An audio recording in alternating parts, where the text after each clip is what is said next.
2026 का विनियम आया है, रेगुलेशन आया है। इसको लाने के लिए वर्तमान में सरकार का कोई योगदान नहीं है। जैसा आप जानते हैं कि रोहित वेमुला ओबीसी के ऐसे छात्र थे जो हैदराबाद विश्वविद्यालय में पढ़ते थे और उनके साथ इतनी ज़्यादा जाति प्रताड़ना हुई कि उनको आत्महत्या करना पड़ा। वैसे ही बॉम्बे यूनिवर्सिटी में मेडिकल कॉलेज में पायल तड़वी जो आदिवासी छात्रा थी उनके साथ जाति प्रताड़ना हुआ। और इन सब के बाद पायल तड़वी की माताजी और रोहित वेमुला की माताजी उन्होंने सोचा कि हमारे बच्चे तो चले गए, लेकिन आने वाले समय में शिक्षा संस्थानों में, कॉलेज में, यूनिवर्सिटी में और भी कोई अत्याचार ना हो, इसीलिए माननीय सुप्रीम कोर्ट में उन्होंने जनहित याचिका दायर किया और सुप्रीम कोर्ट ने यह आदेश दिया कि इसके कड़े कानून बनाए जाए, विनियम बनाए जाए। और संसदीय कमेटी जो शिक्षा मंत्रालय का होता है, जिसके चेयरमैन दिव्या सिंह रहे, उन्होंने ये बनाया। अब सोचिए, बन गया, अच्छी बात है।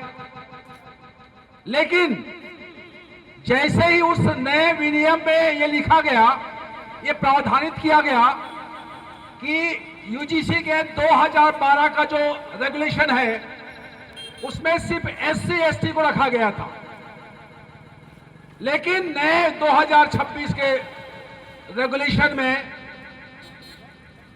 ओबीसी को शामिल किया गया, क्योंकि ओबीसी के नाम से लोग समझते हैं कि ये बहुत बड़े माने ये सवर्ण के साथी है, उनके नजदीक के लोग हैं। लेकिन आम जिंदगी में आप जानते हैं कि चाहे एससी हो, एसटी हो, चाहे ओबीसी हो, आप अभी भी किसी भी गांव में चले जाइए, किसी भी मोहल्ले में चले जाइए, एक ओबीसी का यादव, साहू, कुर्मी अगर 80 साल का बुढ़ा है और वो अपने दरवाजे में खड़ा है और बाजू से 10 साल का ब्राह्मण निकल रहा है, तो सोचिए मानवता क्या कहता है कि ब्राह्मण को उस 10 साल के बच्चे को पैरलगी करना चाहिए, पांव परो यादव जी, पांव परो साहू जी।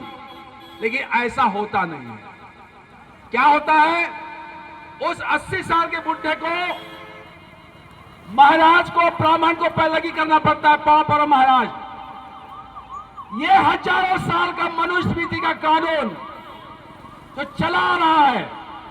अब सोचिए, आप उनके सामने खाट में नहीं बैठ सकते, जूता पगड़ी नहीं पहन सकते और कॉलेज में चले गए हैं, तो आपको बर्दाश्त नहीं होगा।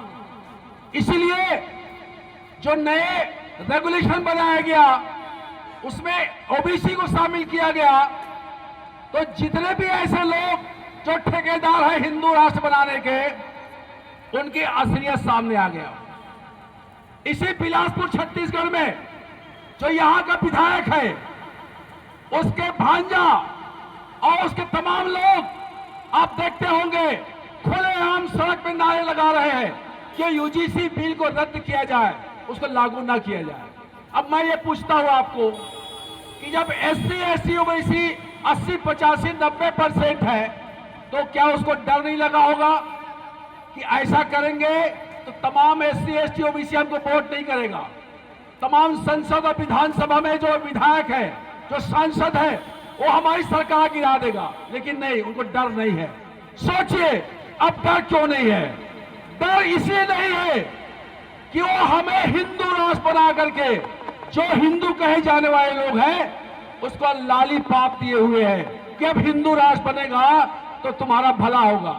अरे बेटा, जब एक छोटा सा रेगुलेशन में तो आपका जो है खटिया खड़ी हो गया, आप सड़कों में नंगा नाच कर रहे हैं, अपने ही प्रधानमंत्री को तेलिया तेरा मुंह देखना पाप है कह रहे हैं, तो हिंदू राष्ट्र जब बन जाएगा, जब पूरा का पूरा देश का संविधान कानून मनुस्मृति के हिसाब से चलेगा, तो आप क्या समझते हैं किसका भला होगा? आपने देखा है कि एकलव्य को कैसे काटा गया उसका अंगूठा। आपने देखा है कि उस राम राज्य में शंभू का कैसे कत्ल किया गया। वैसी स्थिति आने वाला है। और सबसे बड़ा खतरा वो बताते हैं कि इसको मुसलमान को, ईसाई को, बौद्ध को, दलितों को, वो खतरा नहीं है।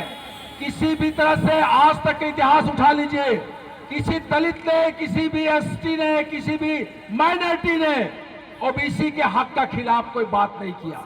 जब 27% आरक्षण बीपी सिंह ने लाया तब भी किसी ने विरोध नहीं किया। यही सरकार के लोग जो आज बैठे हैं वीपी सिंह के मंडल आयोग की सरकार को गिरा दिया। आपको याद रखना चाहिए।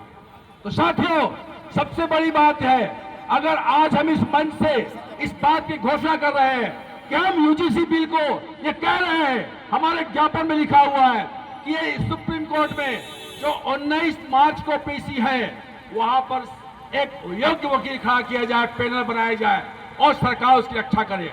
क्योंकि सरकार की नीयत को हम जान चुके हैं।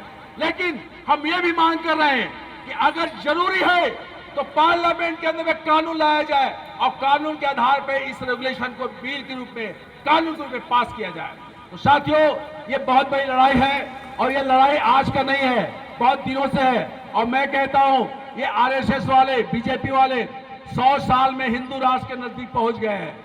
अभी वो बिल्कुल ऐसा पकड़ने वाले हैं, उस हिंदू राष्ट्र के जहर के फल को पकड़ने वाले हैं। इसलिए आप उनके हाथ को खींचने के तैयार हो जाइए।